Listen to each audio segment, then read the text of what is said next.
ایک آدمی کہتا ہے، میرے پاس ایک بہت غریب ہمسایہ تھا جو سڑکوں پر روٹیاں بیچتا تھا۔ وہ اس کام سے زیادہ پیسے نہیں کماتا تھا اور ایک بڑی فیملی کی کفالت کرتا تھا جو اس کی کمائی پر گزارا کرتی تھی۔ وہ روٹی بیچ کر اتنے پیسے کماتا تھا کہ وہ ایک سرکاری ملازم کی تنخواہ کے چوتھائی سے بھی کم۔ اس کے باوجود میں ہمیشہ اس سے خوش اور مسکراتا ہوا دیکھتا تھا، جیسے وہ دنیا کی تمام دولت کا مالک ہو۔ میں نے سوچا، یہ شخص کیسے اتنا خوش رہ سکتا ہے حالانکہ اس کی مالی حالت اتنی خراب ہے اور اس کا ذریعہ معاش بہت کم ہے۔ پھر میں نے خود سے کہا، یہ خوشی کہاں ہے؟ میں کیوں اسے محسوس نہیں کرتا؟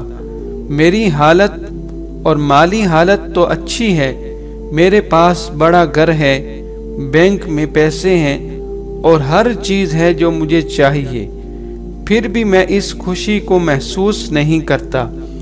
میں مایوس ہو گیا اور فیصلہ کیا کہ میں جاننا چاہتا ہوں کہ اس کی خوشی کا راز کیا ہے۔ آدمی کہتا ہے، میں جمعہ کے دن کا انتظار کرنے لگا کیونکہ وہ چھٹی کا دن تھا۔ میں نے اپنے خاندان کے ساتھ ناشتہ کیا، پھر میں نے اپنی گاڑی لی اور اس جگہ پہنچا جہاں وہ شخص روٹیاں بیچ رہا تھا۔ میں دور سے اسے دیکھنے لگا۔ اس نے ابھی تک کچھ نہیں بیچا تھا اور نہ ہی دن کا آغاز کیا تھا۔ کافی دیر انتظار کے بعد ایک چھوٹی سی بچی آئی اور اس آدمی نے بہت ساری روٹیاں ایک تھیلے میں ڈال کر اسے دے دیں۔ بچی نے روٹیاں لیں اور چلی گئی۔ میں حیران رہ گیا کہ وہ اسے اتنی زیادہ مقدار میں روٹیاں مفت دے رہا تھا جبکہ اس نے ابھی تک کچھ بیچا بھی نہیں تھا۔ میں پریشان تھا کہ وہ کیسے پیسے کمائے گا جبکہ وہ مفت میں روٹیاں بانٹ رہا ہے، حالانکہ اس کی کمائی بھی بہت کم تھی۔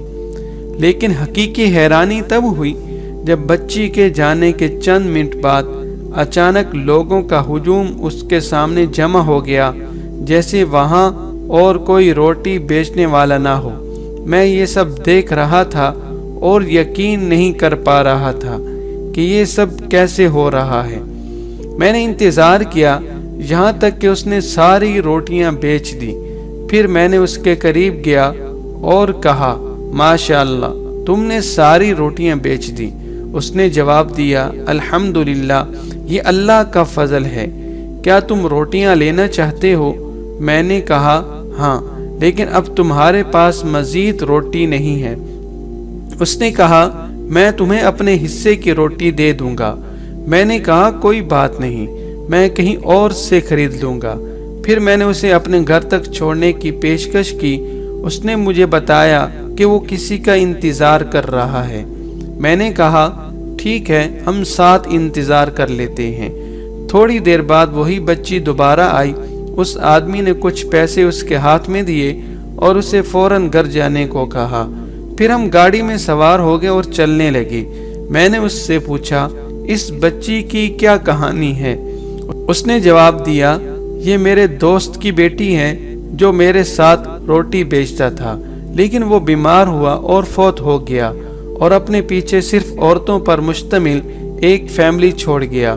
ایک دن میں نے اس بچی اور اس کی بڑی بہن کو کوڑے کے ڈھیر میں کھانا تلاش کرتے ہوئے دیکھا۔ میں نے اس سے پوچھا کہ وہ کیا کر رہے ہیں، تو انہوں نے بتایا کہ وہ 2 دن سے بھوکے ہیں اور کوڑے سے بچا ہوا کھانا اکٹھا کر رہے ہیں۔